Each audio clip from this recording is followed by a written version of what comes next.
የኢራን ጦር አሜሪካንና እስራኤልን በማዋረድ ወደ ሰላም ስምምነት እንዲገቡ ማስገደዱን አስታወቀ። ኔታንያሁ የሊባኖስን ስምምነት ድንጋጌዎች ውድቅ በማድረግ በሂዝቦላ ላይ የሚደረገው ዘመቻ እንደሚቀጥልም ዛቱ። ከትራምፕ ዜሌንስኪ የስልክ ውይይት በኋላ የኪየቭ ታሪካዊ ገዳም በሩሲያ ጥቃት ተቃጠለ። ሳውዲ አረቢያ የእስራኤል ዜጎች በግዛቷ ውስጥ መሬት ወይንም የማይንቀሳቀስ ንብረት እንዳይገዙ በይፋ አገደች። የኖርዌይ አልጋ ወራሽ የእንጀራ ልጅ በጾታዊ ጥቃት ወንጀል የ4 ዓመት እስራት ተፈረደበት። በጄኔቫ ቡድን 7ን አንፈልግም በሚል የተነሳው ሰልፍ ወደ ረብሻና ግጭት አመራ። ፋኖና ሸኔ መንግስትን ሊጥሉ ይችላሉ ሲሉ ፕሮፌሰር መራራ ጉዲና ተናገሩ።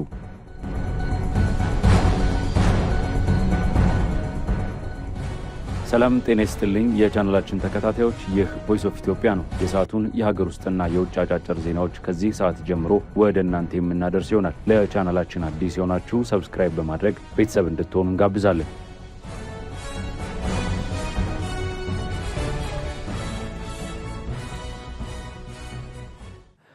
የኢራን ጦር አሜሪካና እስራኤልን በማዋረድ ወደ ሰላም ስምምነት እንዲገቡ ማስገደዱን አስታወቀ። ከወራት አውዳሚ የጦርነት እሳት፣ የጂኦፖለቲካ ሽኩቻና ዓለም አቀፋዊ ኢኮኖሚ ስጋት በኋላ መካከለኛው ምስራቅ በታሪክ ማህደር ውስጥ ጉልህ ስፍራ በሚሰጠው መስቀለኛ መንገድ ላይ ቆሟል። በአንድ በኩል ለዓመታት የዘለቀውን የጥል ግድግዳ የሚያፈርስና የጠመንጃ አፈሙዞችን ወደ ዲፕሎማሲያዊ ጠረጴዛው የሚያዞር ታሪካዊው የአሜሪካና የኢራን የሰላም ስምምነት ብርሃን ፈንጥቋል። በሌላ በኩል ደግሞ የዚህ ስምምነት ቀለም ገና ሳይደርቅ በደቡባዊ ሊባኖስና ሰሜናዊ እስራኤል ድንበሮች ላይ የሚረግፈው የእሳት ዝናብ የሰላሙን ሂደት በገመድ ላይ እንደሚጓዝ ሰርከስ አድርጎታል። የሰላም ስምምነቱ መሰረታዊ ማዕቀፍና ዲፕሎማሲያዊ ድሎች ሲታዩ ሂደቱ የበርካታ ሀገራት ድብቅና ግልጽ ጥረቶች ፍሬ መሆኑን መገንዘብ ይቻላል። በፓኪስታን፣ ኳታር፣ ሳውዲ አረቢያ፣ ቱርክና ግብፅ አደራዳሪነት የተጠነሰሰው ይህ ሰነድ አሜሪካና ኢራን በይፋ ጦርነት ለማቆም መስማማታቸውን ያበስራል። የፓኪስታን ጠቅላይ ሚኒስትር ሻባዝ ሸሪፍ እንዲሁም የተባበሩት መንግስታት ድርጅት ዋና ጸሐፊ አንቶኒዮ ጉቴሬዝ ስምምነቱን በይፋ አድንቀው በመጪው ቀናት በስዊዘርላንድ ጄኔቫ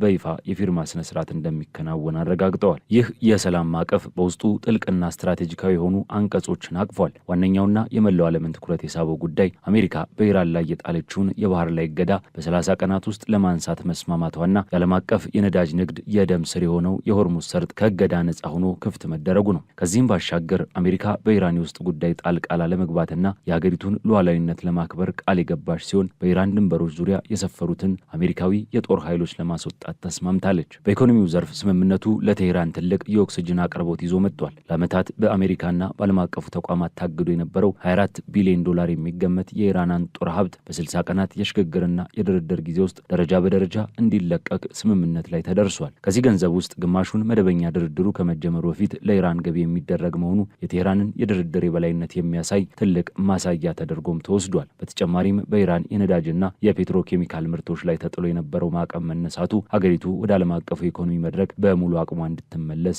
በርከፋች ሆኗል። ይህ የዲፕሎማሲያዊ ክስተት በዓለም አቀፉ የኢኮኖሚ የልብ ትርታ ላይ ቅጽበታዊ መነቃቃትን ፈጥሯል። የሆርሙዝ ሰርጥ መከፈትና የኢራን ነዳጅ ወደ ገበያ መግባት መረጋገጡን ተከትሎ የዓለም የነዳጅ ዋጋ ቁልቁለት አሽቆልቁሏል። የብሬንት ድፍድፍ ነዳጅ ዋጋ ከ3 በመቶ በላይ በማሽቆልቆል በርሜሉ $84 ሲገባ የቴክሳስ ዌስት ኢንተርሚዲየት ነዳጅ ዋጋ ወደ $81 ዝቅ ብሏል። ይህም የዓለም አቀፉን የጂኦፖለቲካዊ ስጋት መቀነስ ያመላከተ ሲሆን በአውሮፓ ሀያላን ሀገራት በኩልም ብሪታንያ፣ ፈረንሳይ፣ ጀርመንና ጣሊያን ይህንን ስምምነት በደስታ ተቀብለውታል። እነዚህ ሀገራት ስምምነቱ ኢራን የኒውክሌር ጦር መሳሪያ እንዳታገኝ የሚያደርግ ጠንካራ ማዕቀፍ አለው ብለው በማመን ከኢራን ጋር የነበራቸውን የሻከረ ግንኙነት ለማደስና አዲስ የኢኮኖሚ ትብብር ለመጀመር ያላቸውን ዝግጁነት አሳይተዋል። ምንም እንኳን የሰላም ስምምነቱ ሰነድ አንድ ቢሆንም በዋሽንግተንና በቴሄራን ፖለቲካዊ መድረኮች ላይ የሚሰማው ትርክት ግን የሰማይና የምድር ያህል የተራራቀ ነው። የአሜሪካው ፕሬዚዳንት ዶናልድ ትራምፕ ይህንን ስምምነት የራሳቸው የላቀ የድርድር ክህሎት ውጤት አድርገው አቅርበውታል። ትራምፕ በማህበራዊ ትስስር ገጻቸውና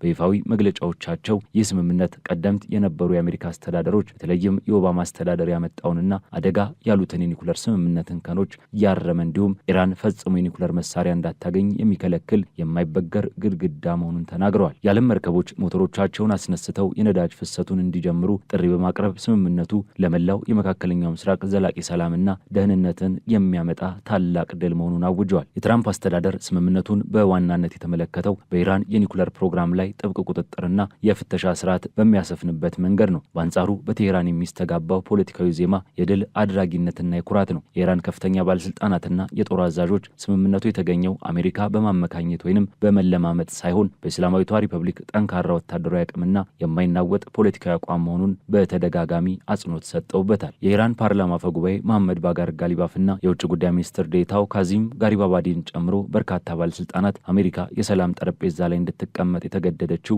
ኢራንና የተቃውሞ ግንባር ሀገራት ባደረሱባት ወታደራዊና ስትራቴጂካዊ ኪሳራ መሆኑን ተናግረዋል። ኢራን ስምምነቱን የተቀበለችው አሜሪካ በውድም ሆነ በግድ የተጫነባትን ጫና መቋቋም አቅቷት ማፈግፈጓን ተከትሎ ነው የሚለው ትርክት ለሀገር ውስጥ ፖለቲካዊ ፍጆታ ብቻ ሳይሆን ኢራን በቀጠናው ያላትን የሀያልነት ስሜት የሚያንጸባርቅ ሆኗል። ቴህራን ይህንን ስምምነት የረዥም ጊዜ የኢኮኖሚ ማዕቀብ ሰንሰለትን ለመበጠስና የሀገሪቱን ኢኮኖሚ ለማንሰራራት የተገኘ ወርቃማ ዕድል አድርጋ ትቆጥረዋለች። ሆኖም ይህ በዲፕሎማሲያዊ ቃላት የተዋበና በቢሊዮን ዶላር የታጀበ የሰላም ተስፋ በሊባኖስና በእስራኤል ሰማይ ላይ ከሚያንዣብበው የጦርነት ዳመና ጋር እጅግ ተቃርኖ ቆመዋል። ስምምነቱ የሁሉንም ግንባሮች ጦርነት ሊባኖስን ጨምሮ በአስቸኳይ ያቆማል ተብሎ ቢታወጅም መሬት ላይ ያለው እውነታ ግን የከፋ ደም መፋሰስን እያሳየ ነው። ሄዝቦላ በአንድ ቀን ውስጥ ብቻ በእስራኤል ወታደራዊ ኢላማዎች፣ የመገናኛ አውታሮችና የጦር ሰፈሮች ላይ ከ17 ያላነሱ ከባድ ጥቃቶችን ፈጽሟል።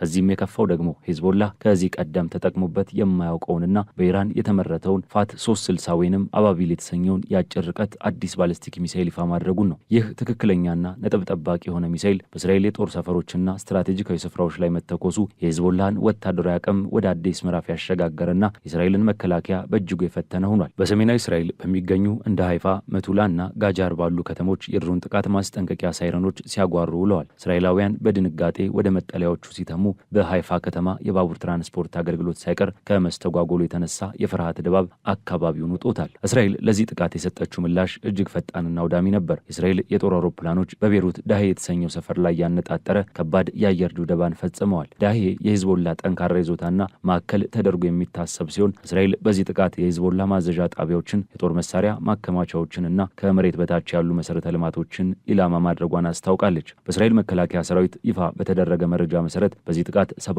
የሂዝቦላ ታጣቂዎች ተገድለዋል። የእስራኤል ጠቅላይ ሚኒስትር ቤንያሚን ኔታንያሁና የመከላከያ ሚኒስትሩ እስራኤል ካትዝ በማንኛውም ሁኔታ በእስራኤል ግዛት ላይ የሚሰነዘር ጥቃት እንደማይታገሱና ከድርድሩ ጀርባም ቢሆን ሀገራቸውን የመከላከል መብታቸውን አሳልፈው እንደማይሰጡ በማያሻማ ቋንቋ ተናግረዋል። ይህ በእስራኤልና በሂዝቦላ መካከል ያለው የተኩስ ልውውጥና የእስራኤል በቤሩት ላይ የፈጸመችው የአየር ድብደባ የሰላም ስምምነቱን ህልውና በከፍተኛ አደጋ ላይ ጥሎታል። የኢራን እስላማዊ ቤታዊ ዘብ ከፍተኛ የጦር አዛዦች በተለይም ሜጀር ጄኔራል ያዶላህ ጃቫኒና የቃተም አላምቢያ ማዕከላዊ እዝ አዛዥ ሳርዳር አሳዲ የሰላም ስምምነቱ ገና በወረቀት ላይ ያለ እስራኤል በሊባኖስ ላይ ጥቃት መፈጸሟ አሜሪካ እስራኤልን የመቆጣጠር አቅምም ሆነ ፍላጎት እንደሌላት የሚያሳይ ነው በማለት በቁጣ ተናግረዋል። የኢራን ባለስልጣናት አሜሪካ ይህንን እብድ ውሻ መቆጣጠር ካልቻለች የሰላም ስምምነቱ ቀለም ሳይደርቅ ሊቀደድ እንደሚችልና የኢራን ጦር አሁንም ጣቱ ቃታው ላይ መሆኑን በማስጠንቀቅ ላይ ናቸው። የኢራን ፖለቲከኞች እንደሚሉት በጠረጴዛ ዙሪያ የሚደረግ ስምምነት በመሬት ላይ ካለው የተግባር ክህደት ጋር አብሮ ሊራመድ አይችልም።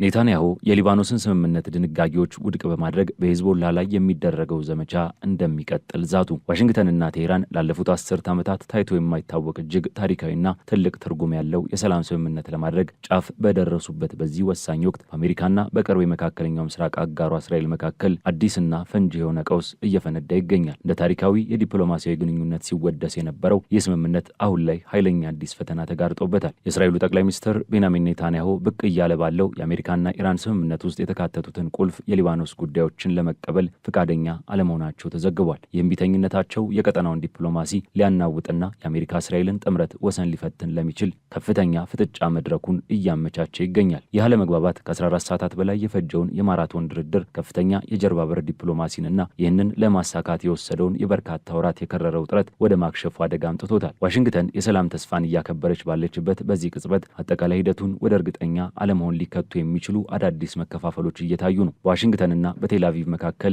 ትልቅ የልዩነት ሰምጥ እየተከፈተ መሆኑን ሪፖርቶች ያሳያሉ። ጠቅላይ ሚኒስትር ቤንያሚን ኔታንያሁ አዲስ ይፋ በተደረገው የአሜሪካ ኢራን ስምምነት ውስጥ በተካተቱት ማናቸውም ከሊባኖስ ጋር በተያያዙ አንቀጾች እስራኤል እንደማትገደድ ለፕሬዚዳንት ዶናልድ ትራምፕ በቀጥታ አሳውቀዋል። ይህ መልእክት ዋይት ሀውስ እንደ ትልቅ ስኬትና የአዲሱ የቀጠናዊ ስርዓት የማዕዘን ድንጋይ አድርጎ ለሳለው ስምምነት አስገራሚ ፈተና ሆኖበታል። የማዕራብ የዜና አውታር ዘገባዎችን በመጥቀስ እንደተገለጸው ኔታንያሁ ለትራምፕ እስራኤል በደቡብ ሊባኖስ ካላት ቦታ እንደማትወጣ፣ የጸጥታ ቀጠና ብላ የምትጠራው አካባቢ መቆጣጠሯ እንደምትቀጥልና በዋሽንግተንና ቴሄራን መካከል ምንም አይነት ስምምነት ቢደረግም በሄዝቦላ ላይ የምታደርገውን ወታደራዊ ዘመቻ እንደምትቀጥል ነግረዋቸዋል። ይህ መግለጫ የመጣው አሜሪካ ከኢራን ጋር ያላትን ታሪካዊ ስምምነት ለማጠናቀቅ በምትሞክርበት እጅግ ወሳኝ በሆነ ወቅት ላይ ነው። ይህ የትራምፕ ስምምነት ግጭቶችን በይፋ የሚያስቆም ወሳኝ የንግድ መስመሮችን መልሶ የሚከፍትና ለቀጠናዊ መረጋጋት ሰፊ ማዕቀፍን የሚዘረጋ ነበር። ይህ በእንዲህ እንዳለ ታሪካዊ ስምምነት ሊፈረም ጥቂት ሰዓታት ሲቀሩት እስራኤል የጦር አውሮፕላኖች በቤሩት ዳሄ ወረዳ የሚገኙ የሂዝቦላ ኢላማዎችን በድንገት መደብደባቸው መላውን የሰላም ሂደት ወደ ከፋ ዘቅት ውስጥ የከተተው። የትራምፕ አስተዳደር ስምምነቱን በድል አድራጊነት ለማብሰር በተዘጋጀበት ቅጽበት የተፈጸመው ይህ የእስራኤል የአየር ጥቃት የዋሽንግተንን ቁጣ በእጅጉ አቀጣጥሎታል። ለአክሲዮስ የዜና አውታር በስልክ ቃለ ምልልስ የሰጡት ፕሬዚዳንት ትራምፕ የቅርብ አማካሪዎቻቸው ስለዚህ የአየር ጥቃት ሲነግሯቸው በድንጋጤ መዋጣቸውን አልሸሸጉም። ትራምፕ ኔታንያሁ በጣም አስቸጋሪ ሰው መሆናቸውን በመግለጽ የከረረ ቁጣቸውን ሲገልጹ ሁኔታው በጣም መጥፎ ነው፣ ማመን አቃተኝ፣ ስምምነቱን ልንፈርም አንድ ሰዓት ሲቀረን ቢቢ ለምን ይህንን እርጉም ጥቃት መፈጸም አስፈለገው? በጣም ተበሳጭቻለሁ፣ ይህንንም ነግሬዋለሁ፣ ምንም አይነት የማመዛዘን ችሎታ የለውም፣ ይህንንም በግልጽ አሳውቄዋለሁ በማለት በከፍተኛ ንዴት ተናግረዋል። በትሩዝ ሶሻል ገጻቸው ላይም ትራምፕ ይህንኑ ቁጣቸውን በማንጸባረቅ የዛሬው በቤሩት ላይ የተፈጸመው ጥቃት መከሰት አልነበረበትም፣ በተለይ ከኢራን ጋር የሰላም ስምምነት ለማድረግ በተቃረብንበት ልዩ ቀን እስራኤል ከዛቻዎች ራሷን የመከላከል መብት አላት። ነገር ግን አሁን ምላሽ የሰጠችበት ጥቃት በጣም ትንሽና ትርጉም የለሽ ነው። ማንም አልተጎዳም፣ አልቆሰለምም ወይም አልሞተም። ይህ አስፈላጊ ሆኖም የሰላም ሂደት ሊያስተጓጉል አይገባም ነበር ብለዋል። አክለውም ወደ ስምምነቱ በጣም ተቃርበናል። ሊባኖስን ጨምሮ በሁሉም ወገኖች ዘንድ ሰላምን የሚያመጣ ስምምነት ነው። ሁሉም ወገኖች መቆም አለባቸው። እስራኤል በሊባኖስ የትኛውን ቦታ ጥቃት መፈጸም የለባትም። ሄዝቦላህን ጨምሮ በሌላው ወገን በእስራኤል ላይ ጥቃት ሊኖር አይገባም።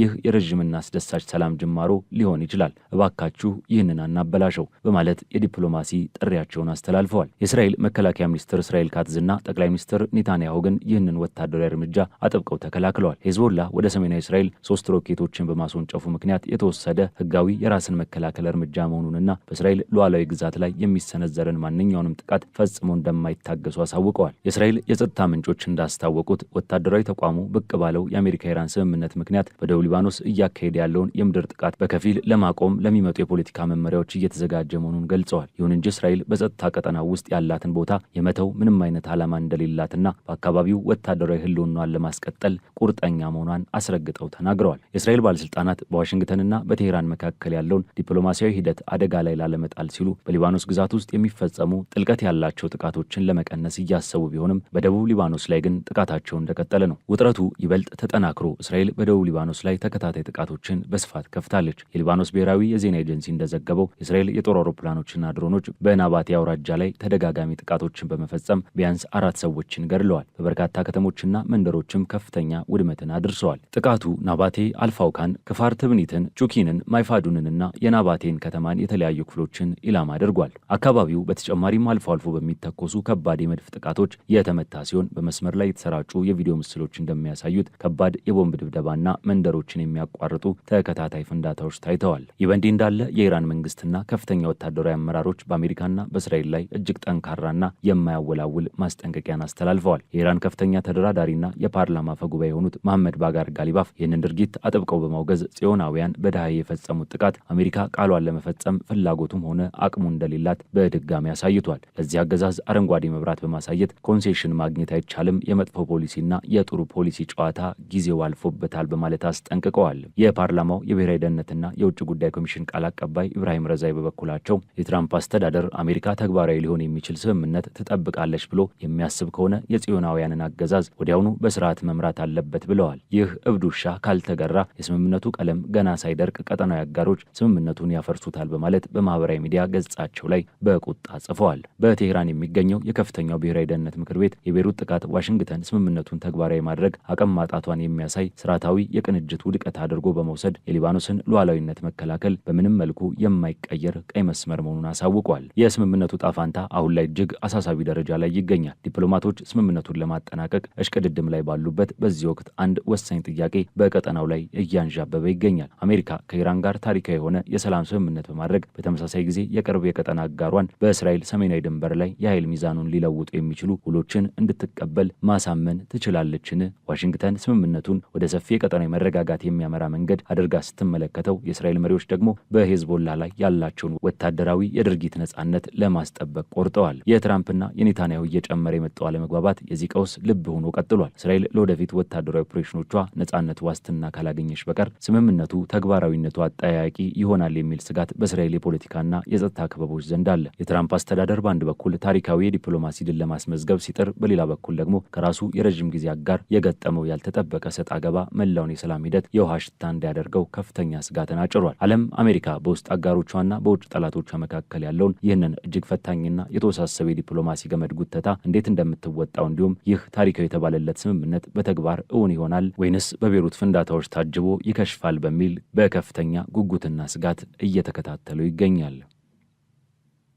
ከትራምፕ ዜሌንስኪ የስልክ ውይይት በኋላ የኪየቭ ታሪካዊ ገዳም በሩሲያ ጥቃት ተቃጠለ። የዩክሬን ርዕሰ መዲና ኪየቭ ነዋሪዎቿን ከእንቅልፍ ያነቃቸው አስደንጋጭ በሆነ የቃጠሎ ሰደዶች፣ ተከታታይ ፍንዳታዎችና የአየር ላይ ጥቃት መቃረቡን በሚያበስሩ የሽብር ማስጠንቀቂያ ድምጾች ነበር። ሩሲያ በቅርብ ሳምንታት ውስጥ ከፈጸመቻቸው እጅግ አስከፊና መጠነ ሰፊ ከሆኑ የሚሳይልና የድሮን ጥቃቶች አንዱን በከተማዋ ላይ አዝንባለች። በዚህ ከባድ ሌሊታዊ ጥቃት የመኖሪያ ሰፈሮች በከፍተኛ ሁኔታ የተመቱ ሲሆን፣ ወሳኝ የሆኑ የከተማዋ መሰረተ ልማቶችም የጥቃቱ ቀጥተኛ ኢላማ ሆኗል። ከዚህም አልፎ የዩክሬን እጅግ የተቀደሱ ሃይማኖታዊ ስፍራዎች አንዱ የሆነው ታሪካዊው ቅርስ በዚሁ የሌሊት ማዕት ጉዳት ደርሶበታል። ይህ ጥቃት የተፈጸመው ጦርነቱን ለማስቆም የሚደረጉ የዲፕሎማሲያዊ ጥረቶች አዲስ ተስፋና መነቃቃት ማሳየት በጀመሩበት ወሳኝ ወቅት መሆኑ የጉዳዩን አሳሳቢነት ያጎለዋል። ይህ የሞስኮ እርምጃ ማናቸውም ሊኖሩ የሚችሉ የሰላም ድርድሮች ቅርጽ ከመያዛቸው በፊት በጦር ሜዳው ላይ የኃይል የበላይነቷን ለማሳየትና ግልጽ መልእክት ለማስተላለፍ ያለመ ነው የሚል ከፍተኛ ስጋትን አጭሯል። ጥንቃቄ የተሞላበት የዲፕሎማሲው እድገት ይታይበታል ተብሎ የታሰበው ይህ ወቅት አሁን መሬት ላይ ከሚታየው የታደሰ የኃይል እርምጃ ጋር ክፉኛ እየተጋጨ ሲሆን፣ ኪየቭም ዳግመኛ አውዳሚ የሆነውን የጦርነት እውነታ ፊት ለፊት እንድትጋፈጥ አስገድዷታል። የዩክሬን ዋና ከተማ ኪየቭን ጨምሮ በበርካታ የአገሪቱ ክልሎች የሩሲያ መጠነ ሰፊ ሌሊታዊ የሚሳይልና የድሮኑ ሽንፍር አስተናግደዋል። ተከታታይ የፍንዳታ ማዕበሎች ከተማዋን ያናወጡ ሲሆን፣ መኖሪያ አካባቢዎችን፣ ወሳኝ መሰረተ ልማቶችንና ታሪካዊ ቦታዎችን በማውደም የጥፋት ዱካውን ጥለው አልፈዋል። የነፍስ አድን ሰራተኞችና የአደጋ ጊዜ ምላሽ ሰጪዎች ቃጠሎችን ለመቆጣጠርና በፈራረሱ ህንፃዎች ስር የተጠመዱ ሰላማዊ ዜጎችን ለመታደግ ወደ ስፍራው ተሯሩጠዋል። ከሁሉም በላይ ድንጋጤን የፈጠረው ጥቃት ያረፈው በዓለም አቀፉ የዩኔስኮ ቅርስነት በተመዘገበውና የዩክሬን እጅግ አስፈላጊ የሃይማኖት የባህል ምልክት በሆነው በኪየቭ ፔቼርስክ ላቭራ ግቢ ውስጥ በሚገኘው የዶርሚሽን ካቴድራል ላይ ነው። አስደንጋጭ የሆኑት ተንቀሳቃሽ ምስሎች እንደሚያሳዩት ከሺህ ዓመታት በላይ ዕድሜ ባለው በዚህ ታሪካዊ የገዳም ስብስብ ላይ ግዙፍ የእሳት ነበልባሎች ሲነዱ፣ የሌሊቱን ጨለማም በጉልላቶቹ ዙሪያ ብርሃን አልብሰው ታይተዋል። ከባለስልጣናት በተገኘ መረጃ ይህ በቀጥታ ከተሰነዘሩ የአየር ጥቃት የመነጨ ሲሆን በቦታው ላይ የሚታየው ወፍራም ጭስና አስፈሪ እሳት የጥፋቱን መጠን ያመላክታል። የዩክሬን ወታደራዊ አስተዳደር እንዳስታወቀው በገዳሙ ላይ በተሰነዘረው ጥቃት ቢያንስ 6 ሰዎች የቆሰሉ ሲሆን በኪየቭ ዙሪያ በተፈጸመው አጠቃላይ ጥቃት ደግሞ ፍንዳታዎች በከተማዋ ሲያስተጋቡ ቢያንስ 18 ሰዎች መቁሰላቸው ታውቋል። የከተማዋ ነዋሪዎች ይህንን የሌሊት ገጠመኝ ድሮኖችና ሚሳይሎች ከተለያዩ አቅጣጫ ሲመጡ የነበረን የማያቋርጥ የሽብር ሌሊት ሲሉ በከፍተኛ ፍርሃት ገልጸውታል። በስፍራ የነበሩ ጋዜጠኞች ተደጋጋሚ ፍንዳታዎችን እንደሰሙ ሲዘግቡ የዩክሬን የአየር መከላከያ ክፍሎች በዋና ከተማዋ ላይ የተሰነዘሩትን ስጋቶች አየር ላይ ለማክሸፍ ርብርብ ሲያደርጉም አድረዋል። ይህ ጥቃት በኤሌክትሪክ መሰረተ ልማቶች ላይ ከባድ ጉዳትን አድርሷል። የኪየቭ ከንቲባ ቪታሊ ክሊችኮ እንዳረጋገጡት የኤሌክትሪክ መስመሮች በመጎዳታቸው ምክንያት ወደ 140 ሺህ የሚጠጉ ነዋሪዎች ያለምንም መብራት በጨለማ ውስጥ እንዲቀሩ ሆኗል። የጥፋቱ አድማስ በኪየቭ ብቻ አልተወሰነም። በሰሜን ምስራቅ የምትገኘው የካርኪቭ ከተማም በሩሲያ የቦምብ ድብደባ ክፉኛ የተመታች ሲሆን የዩክሬን የሀገር ውስጥ ጉዳይ ሚኒስትር ኢሆር ክሌሜንኮ እንዳረጋገጡት ቢያንስ 5 ሰዎች ህይወታቸውን አጥተዋል። የነፍስ አድንና የፍለጋ ስራዎችም አሁንም ቀጥለዋል። የድሮንና የሚሳኤል ማዕበሎች የዩክሬንን የአየር ክልል ሲያቆራርጡ በዲኒፕሮቭ፣ ካርኪቭና በሌሎች በርካታ ክልሎች የአየር ጥቃት ማስጠንቀቂያ ድምጾች ሌሊቱን ሙሉ ሲያስተጋቡ አድረዋል። የዚህ ሁሉ ጥቃት ጊዜያዊ አጋጣሚ እጅግ ትኩረት የሚስብና አነጋጋሪ ነው። ይህ ዘግናኝ የጥፋት እርምጃ የተፈጸመው የዩክሬን ፕሬዝዳንት ቮሎዲሚር ዜሌንስኪ በፈረንሳይ ከሚካሄደው የቡድን 7 ሀገራት ስብሰባ አስቀድሞ ከ4 ዓመታት በላይ የዘለቀውን ይህንን ጦርነት ለማስቆም ከአሜሪካው ፕሬዝዳንት ዶናልድ ትራምፕ ጋር በስልክ መወያየታቸውን ይፋ ካደረጉ ከጥቂት ሰዓታት በኋላ መሆኑ ነው። ዲፕሎማሲያዊ ንግግሮች የሰላም ጭላንጭል ባሳዩበት ቅጽበት የተፈጸመው ይህ መጠነ ሰፊ የአየር ላይ ድብደባ በ10 ዓመታት ውስጥ አውሮፓ ካስተናገደቻቸው ጦርነቶች ሁሉ እጅግ ትልቁ የሆነውን ይህንን ግጭት በድርድር ለመፍታት የሚደረገውን ማንኛውንም ተነሳሽነት የሚፈታተን የጦርነቱ አሳዛኝና አስከፊ ገጽታን አጉልቶ የሚያሳይ አሳዛኝ እውነታ ሆኖ ተመዝግቧል። ሳውዲ አረቢያ የእስራኤል ዜጎች በግዛቷ ውስጥ መሬት ወይንም የማይንቀሳቀስ ንብረት እንዳይገዙ በይፋ አገደች። በመካከለኛው ምስራቅ ለዓመታት በስሱ ሲንጠለጠል የቆየው የሰላም ተስፋ ዛሬ ባልተጠበቀና ድንገተኛ የፖለቲካ ማዕበል ክፉኛ እየተናወጠ ይገኛል። ሳውዲ አረቢያ የእስራኤል ዜጎች በግዛቷ ውስጥ ሪል ስቴትም ሆነ መሬት እንዳይገዙ በይፋ ማገዷን ማሳወቋ በዓለም አቀፍ የዲፕሎማሲ መድረክ ላይ እንደ ኃይለኛ የመሬት መንቀጥቀጥ ሆኖ አርፏል። ይህ ቆራጥና ታሪካዊ እርምጃ በመካከለኛው ምስራቅ የፖለቲካ ቼዝ ላይ የተሰመረውን አዲስ መስመር የሚያሳይና በቀጠናው ውስጥ አሁንም ድረስ ያልተፈወሱ ጥልቅ ፖለቲካዊና ሰብአዊ ቁስሎች መኖራቸውን ፍንትው አድርጎ የሚያጋልጥ ክስተት ነው። ይህ ያልተጠበቀና ድንገተኛ ውሳኔ ለረጅም ጊዜ በከፍተኛ ጥንቃቄ ሲሸረብ የነበረውን የሁለቱን ሀገራት የዲፕሎማሲ ግንኙነት የማሻሻል ሂደት በገመድ ጫፍ ላይ እንዲንጠለጠል አድርጎታል። የሳውዲ አረቢያ እርምጃ እስራኤል በቀጠናው ያላትን ተቀባይነት ለማስፋት ስታደርግ የነበረውን ጉዞ ፊት ለፊት የሚገዳደር ከመሆኑም በላይ የዲፕሎማሲያዊ ግንኙነቶች ምን ያህል በቀላሉ ሊሰበሩ የሚችሉ መሆናቸውን የሚያሳይ ትልቅ ማሳያ ነው። ይህ የጂኦፖለቲካዊ ክስተት በተለይም እንደ አሜሪካ፣ እንግሊዝ፣ ካናዳና አውስትራሊያ ላሉ የምዕራባውያን አጋሮች ከባድ ራስ ምታት ሆኖባቸዋል። እነዚህ ሀገራት በቀጠናው መረጋጋት እንዲሰፍንና የኢኮኖሚ ትስስር እንዲጠናከር በሪያድና ቴልአቪቭ መካከል የሰላም ድልድይ ለመገንባት ከፍተኛ የዲፕሎማሲ ኢንቨስትመንት ሲያደርጉ ቆይተዋል። ሆኖም የሳውዲ እርምጃ የቀጠናውን መረጋጋት በኢኮኖሚያዊ ስምምነቶች ብቻ ሊገዛ እንደማይችልና ከጀርባው እጅግ የተወሳሰቡና መፍትሄ ያላገኙ ሰብአዊ መብቶችና የፖለቲካ ስምጦች እንደተጋረጡበት በግልጽ ያመለክታል። ዓለም አቀፉ ማህበረሰብ ይህንን ተለዋዋጭ ውጥረት በከፍተኛ ጉጉትና ስጋት በዝምታ እየተከታተሉ ባለበት በዚህ ወሳኝ ወቅት የምዕራባውያን መሪዎች ቀጣይ እርምጃ ምን ሊሆን ይገባል የሚለው ጥያቄ የብዙዎችን ትኩረት ስቧል። መሪዎቹ ይህንን በማደግ ላይ ያለ ቀውስ ለመፍታት ከስሜታዊነት የራቀና ሚዛኑን የጠበቀ የዲፕሎማሲ ጥበብን መጠቀም ይኖርባቸዋል። በአንድ በኩል የአካባቢውን ጥልቅ ፖለቲካዊና ሰብአዊ ስሜቶች በሚገባ መረዳትና ማክበር ሲገባቸው፣ በሌላ በኩል ደግሞ የከረረውን የሁለቱን ሀገራት ግንኙነት ዳግም ወደ ውይይት ጠረጴዛ ለመመለስ የሚያስችል የጀርባ በር ዲፕሎማሲን በጥንቃቄ ማራመድ አለባቸው። ጠንካራ ጫናን ከማሳደር ይልቅ በመካከለኛው ምስራቅ ዘላቂ ሰላም ሊመጣ የሚችለው የሁለቱም ወገኖች የፖለቲካና የሰብአዊ ጥያቄዎች መሰረት ባደረገ እውነተኛና ሁሉን አሳታፊ ውይይት ብቻ መሆኑን አምነው መንቀሳቀስ ይጠበቅባቸዋል። ያለበለዚያ ይህ የስምምነት መፍረስ በመካከለኛው ምስራቅ አዲስ የውጥረት ምዕራፍ ከፍቶ ለዓመታት የተለፋበትን የሰላም ተስፋ ወደ ትናንትናው የጨለማ ዘመን ሊመልሰውም ይችላል። የኖርዌይ አልጋ ወራሽ የእንጀራ ልጅ በጾታዊ ጥቃት ወንጀል የ4 ዓመት እስራት ተፈረደበት። የኖርዌይ አልጋ ወራሽ ልዑል ሃኮን የእንጀራ ልጅ ማሬስቦርግ ሆይቢ 7 ሳምንታት በፈጀ የፍርድ ሂደት ያስገድዶ መድፈርና የቤተሰብ ውስጥ ብጥብጥ ወንጀል ጥፋተኛ ሆኖ በመገኘቱ የ4 ዓመት እስራት ተፈርዶበታል። ይህ ክስተት ቀደም ሲል እንከን የለሽ የነበረውን የንጉሳዊ ቤተሰብ ገጽታ ክፉኛም ጎድቶታል። የኦስሎ ፍርድ ቤት እንደ አውሮፓውያን አቆጣጠር በ2001 እናቱ ማቴ ማሪን አልጋ ወራሹን ሃኮንን ስታገባ ንጉሳዊ ቤተሰቡን የተቀላቀለው ሆይቢ በአልጋ ወራሹ መኖሪያ ቤት ምድር ቤት ውስጥ የተፈጸመውን ጨምሮ በሁለት ያስገድዶ መድፈር ክሶች ጥፋተኛ መሆኑን ወስኗል። ሆኖም ከሌሎች 2 ያስገድዶ መድፈር ክሶች ነጻ ተብሏል። የ29 ዓመቱ ሆይቢ ጥቃቅን ጥፋቶችን ቢያምንም በጣም አሳሳቢ ለሆኑት ለጾታዊ ጥቃት ክሶች ጥፋተኛ አይደለውም ብሎ የነበረ ሲሆን አሁንም በውሳኔው ላይ የይግባኝ መብት አለው። አቃቢያን ሕግ የ7 ዓመት ከ7 ወር እስራት ጠይቆ የነበረ ሲሆን የፍርድ ሂደቱ የሆይቢን የዕፅ ሱሰኝነት እሱ ራሱ የቀረጻቸውን የወሲብ ቪዲዮዎችና ከ800 በላይ የኤሌክትሮኒክስ መልእክቶችን በማስረጃነት አጋልጧል። የኦስሎ ወረዳ ፍርድ ቤት ዳኛ ጆንስ ፈርድሩፕ በአልጋ ወራሹ ቤት ስለተፈጸመው ያስገድዶ መድፈር ወንጀል ፍርዱን ሲያነቡ ተጎጂዋ ድርጊቱን መቃወም እንደማትችል ፍርድ ቤቱ አረጋግጧል ብለዋል። ሆይቢ የፍርድ ውሳኔውን ከእስር ቤት ሆኖ በቪዲዮ የተከታተለ ሲሆን እርሱን ከከሰሱት ሴቶች መካከል አንዷ ብቻ በፍርድ ቤቱ ተገኝታ በእሷ ላይ በፈጸመው ወንጀል ጥፋተኛ መባሉን ስትሰማ እያለቀሰች እንባዋን ስትጠርግ ታይታለች። የሆይቢ ድርጊት የንጉሳዊ ቤተሰቡን ታዋቂነትና ቀደም ሲል የነበረውን እጅግ አዎንታዊ ህዝባዊ ገጽታ የበለጠ አበላሽቶታል። ይህ ክስተት ልዕልት ማቴ ማሪን እንደ አውሮፓውያን አቆጣጠር በ2008 ከተፈረደበት አሜሪካዊ የወሲብ ወንጀለኛ ጀፍሪ ፒስተን ጋር የነበራትን ግንኙነት ተከትሎ ለፈጸመችው ደካማ የውሳኔ አሰጣጥ ይቅርታ ከጠየቀችበት ጊዜ ጋር ተገጣጥሟል። በፍርድ ሂደቱ ወቅት በየካቲት 21 በኖርዝ ስታት በተደረገ ጥናት የንጉሳዊ ስርዓቱን ማቆየት የሚደግፉ ኖርዌያውያን ቁጥር በጥር ወር ከነበረው 70 በመቶ ወደ 60 በመቶ ታይቶ በማይታወቅ ሁኔታ ያሽቆለቆለ ሲሆን የተለየ የአስተዳደር ስርዓት የሚፈልጉ ሰዎች ቁጥር ደግሞ ከ19 ወደ 27 በመቶ ከፍ ብሏል። ይሁንና በግንቦት ወር የንጉሳዊ ቤተሰቡን ተወዳጅነት በመጠኑም አገግሞ 64 በመቶ ንጉሳዊ ስርዓቱን ሲደግፉ 23 በመቶ ደግሞ የተለየ የአስተዳደር ስርዓትን ፈልገዋል። ይህ የፍርድ ውሳኔ የተሰጠው የሆይቢ እናት የሆኑት ልዕልት ሜቴ ማሪን በሳምባ ህመም ምክንያት የሳምባ ንቅለ ተከላ ሕክምና በሚያስፈልጋቸው እጅግ አስቸጋሪ ግላዊ ሁኔታ ውስጥ ባሉበት ወቅት ነው። በጄኔቫ ቡድን ሰባት አይፈለግም በሚል የተነሳው ሰልፍ ወደ ረብሻና ግጭት አመራ። በስዊዘርላንድ ጄኔቫ ከተማ የተለመደው ሰላማዊና ጸጥታ የሰፈነበት ድባብ በከፍተኛ የተቃውሞ ድምጾች፣ በእንባ አራጭ ጢስና በከረረ የጎዳና ላይ ፍጥጫ ተተክቷል። በአጎራባች ፈረንሳይ ለሚካሄደው የቡድን ሰባት ሀገራት መሪዎች ጉባኤ ትይዩ የጄኔቫ ጎዳናዎች በ10 ሺዎች በሚቆጠሩ ተቃውሞዎች ተጥለቅልቀዋል። ይህ ግዙፍ ማዕበል የዓለምን የፖለቲካና ኢኮኖሚ አቅጣጫ በዝግ በር በሚወስኑ ጥቂት ሀብታም ሀገራት ላይ የተነጣጠረ የብዙሃን ብሶትና እምቅ ቁጣ ያንጸባረቀ ታሪካዊ ክስተት ሆኗል። G7 አያስፈልግም፣ የተለመደው የንግድ አሰራር ይቁምና ትራምፕን አንፈልግም የሚሉ ህዝባዊ መፈክሮች የከተማዋን አየር ሞልተውታል። በዚህ የተቃውሞ ሰልፍ ላይ ከ60 በላይ የተለያዩ የሰብአዊ መብት ተሟጋች ስብስቦች፣ የአካባቢ ጥበቃ አቀንቃኞች፣ ጸረ ጦርነት አክቲቪስቶች፣ የሴቶች መብት ተሟጋቾችና የፍልስጤም ደጋፊዎች ልዩነታቸውን ወደ ጎን ትተው በአንድነት ቆመዋል። የተቃዋሚዎቹ ዋነኛ መልእክት ግልጽ ነው። ቡድን ሰባት የዓለም ሰፊ ህዝብን የማይወክል ነገር ግን የጥቂት ባለጸጋ ሀገራት ክለብ ብቻ መሆኑን ማጋለጥ። ሰልፈኞቹ የዓለም መሪዎች የሚመስሉ ግዙፍ ጭንብሎችን በማጥለቅ መሪዎቹ የሰብአዊ መብት፣ የጾታ እኩልነትና የአየር ንብረት ለውጥ ጉዳዮችን እንደ ቀላል ነገር ቆጥረው ወደ ቆሻሻ መጣያ ሲጥሉ የሚያሳይ እጅግ ምጸታዊና ጥበባዊ ትዕይንት ለዓለም እይታ አቅርበዋል። ከተነሱት አንገብጋቢ ዓለም አቀፍ ጉዳዮች መካከል የጋዛው ጦርነትና የፍልስጤማውያን ስቃይ ግንባር ቀደሙን ስፍራ ይዟል። ሰልፈኞቹ የትራምፕ የሰላም እቅድ ተብሎ በምዕራባውያን የሚወደሰውን ተነሳሽነት መሬት ላይ ያለውን የጦርነት እውነት ፈጽሞ ያለወጠ እውነተኛ የተኩስ አቁም ስምምነት የሌለውና ጦርነቱን በሰላም ስም የሸሸገ መሆኑን በምሬት ገልጸዋል።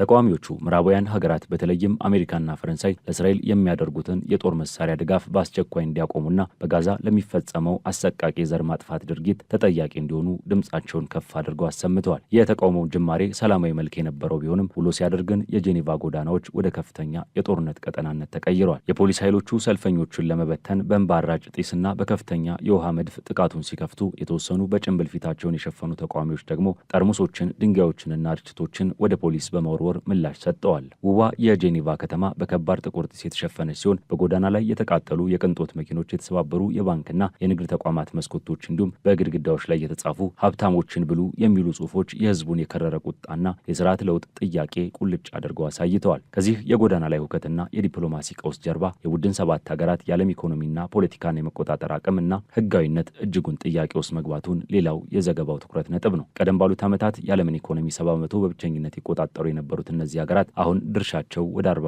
ዝቅ ብሏል። በሌላ በኩል ደግሞ እንደ ብሪክስ ያሉ ተቀናቃኝ ስብስቦች አቅማቸውን በፍጥነት እያጎለበቱና አባሎቻቸውን እያሰፉ መምጣታቸው የዓለም የኃይል ሚዛን ወደ ሌላ አቅጣጫ እየተቀየረ መሆኑን ያመላክታል። በጄኔቫ የታየው ይህ ግዙፍ ተቃውሞ የጥቂት ቀናት የጎዳና ላይ ሁከት ብቻ ሳይሆን አሁን ያለው የዓለም ስርዓት በህዝቦች ዘንድ ተቀባይነት እያጣ መምጣቱን የሚያሳይ የዘመናችን ትልቁ የማስጠንቀቂያ ደወል ነው። የኑሮ ውድነት፣ የአየር ንብረት መዛባት፣ የእኩልነት መጓደልና ማብቂያ ያጡ ዓለም አቀፍ ጦርነቶች ያመጡት ጥልቅ ብሶት የዓለም መሪዎች በዝግ በር ከሚያደርጉት ስብሰባና ከሚሰጡት መግለጫ በላይ ጎልቶ እየተሰማ ይገኛል። በጄኔቫ ጎዳናዎች የታየው ጢስና እሳት መላው የዓለም የፖለቲካና የኢኮኖሚ ስርዓት መሰረታዊ ለውጥ ጥያቄ እሳት ውስጥ መግባቱን የሚመሰክር ህያው ማረጋገጫ ሆኖ አልፈዋል።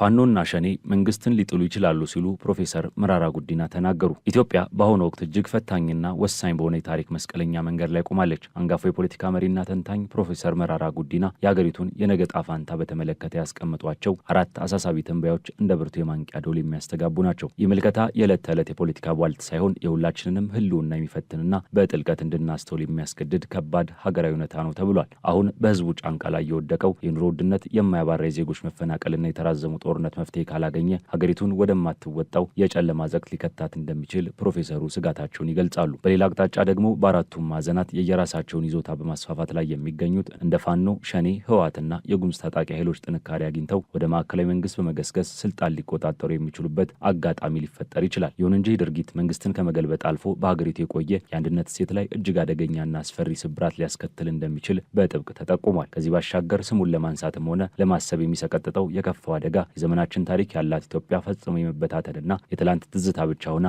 የመቅረት አደጋ ሊገጥማት መቻሉ ነው። ከእነዚህ ሁሉ ዘግናኝ ዕጣ ፈንታዎች ሊታደገን የሚችለው ብቸኛው የብርሃን ጭላንጭል መንግስት የፈጣሪን የህዝብንና የዓለም አቀፉን ማህበረሰብ ተማጽኖ አዳምጦ ለሰላም እጁን ሲዘረጋ ብቻ ነው። የፖለቲካ ኃይሎችም እርስ በርስ ከመጠፋፋትና ከመገዳደል አባዜ ተላቀው በሀገሪቱ የፖለቲካ አውድ ላይ እውነተኛና ሁሉን አሳታፊ የድርድር ጠረጴዛ ዙሪያ መቀመጥ ከቻሉ ይህ የሁላችንም የጋራ ምኞትና ሀገርን ከጥፋት የምናድንበት ብቸኛው መንገድ ይሆናል ብለዋል። የሀገራችን የፖለቲካ ሊቃን ከተዘፈቁበት የልህ የጥላቻና የኔ ልሙት አንተም ትሙት ፖለቲካ በፍጥነት ወጥተው ሀገርን የማትረፍ ታሪካዊ ኃላፊነታቸውን መወጣት አለባቸው ብለዋል። አስተዋይነት አሁን ካልመጣና ይህን በማድረግ ሀገርን መታደግ ካልቻሉ ግን የኢትዮጵያ ውድቀት ዋነኛ ተዋናዮች በመሆን በታሪክ ፊት ለዘላለም ተወቃሽ ከመሆን እንደማያመልጡ የፕሮፌሰሩ ትንታኔ ቁልጭ አድርጎ ያሳያል። የሀገርን ህልውና ለመታደግ ትክክለኛው የማስተዋል ጊዜም አሁን ነው ብለዋል። የዛሬው ዓለም አቀፍ አጫጭር ዘገባዎቻችን በዚሁ ተቋጩ። ስለተከታተላችሁን እያመሰገንን ለቻናላችን አዲስ የሆናችሁ ሰብስክራይብ በማድረግ ቤተሰብ እንድትሆኑ እንጋብዛለን። ከሰዓታት በኋላ በሌላ ዓለም አቀፍ ጉዳይ እስከምንገናኝ ሰናይ ጊዜ